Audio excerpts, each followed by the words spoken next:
ஆம்பூர் மற்றும் அதனை சுற்றியுள்ள கிராமங்களில் சுமார் 1 மணி நேரத்திற்கு மேலாக பெய்த கனமழை காரணமாக விவசாயிகள் மற்றும் பொதுமக்கள் மகிழ்ச்சியடைந்தனர். திருப்பத்தூர் மாவட்டம் ஆம்பூர் மற்றும் அதனை சுற்றியுள்ள கிராமங்களில் நேற்று காலை முதல் வெயிலின் தாக்கம் அதிகமாக காணப்பட்ட நிலையில் இரவு நேரத்தில் 1 மணி நேரத்திற்கு மேலாக கனமழை பெய்தது. ஆம்பூர் நகரம் மற்றும் அதனை சுற்றியுள்ள சான்றோர் குப்பம், பெரிய குப்பம், தின்னமங்கலம், மின்னூர், நாச்சியார் குப்பம் ஆகிய பகுதிகளில் கனமழை பெய்தது.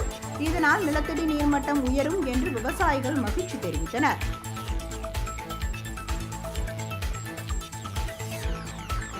திருவள்ளூர் மாவட்டம் திருத்தணி மற்றும் அதனை சுற்றியுள்ள பகுதிகளில் கனமழை பெய்தது. இதன் காரணமாக திருத்தணியில் உள்ள இணை சாலை மற்றும் ரயில்வே சுரங்க பாதைகளில் மழைநீர் கழிவுநீருடன் கலந்து தேங்கியது.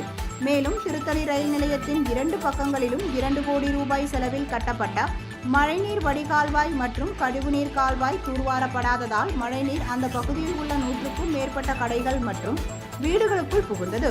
இதனால் வியாபாரிகள், பொதுமக்கள் கடும் பாதிப்பிற்குள்ளாகினர்.